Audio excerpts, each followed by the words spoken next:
What we have here is a 5x5 can. It's 12 feet long. I slabbed this log off maybe a day or so ago. I don't really need this 5x5, but what I do need is some boards and some 2x4s. So here's what we're going to do. I'm going to start by taking a 5-inch board off the top. I'll take a 4-inch board off this side, and then I'll get two 2x4s back here. So let's get cutting.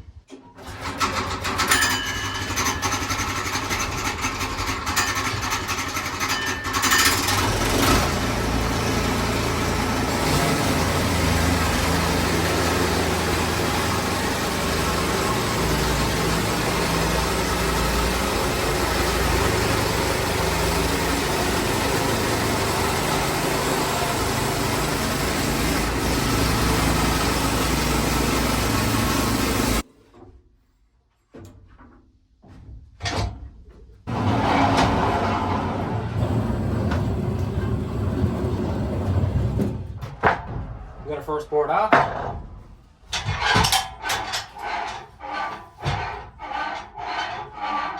Tip it over.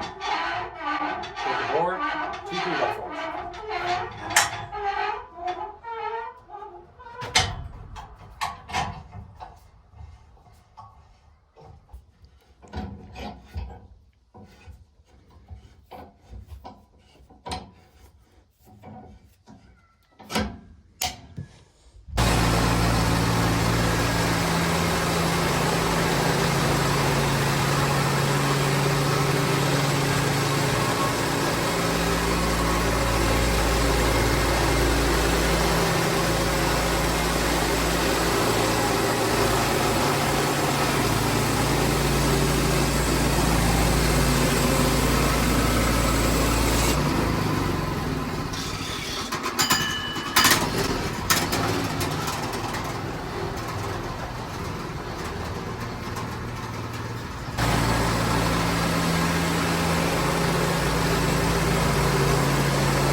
So there we go, one 5-inch, one 1-inch, two 2x4s. Please like and subscribe.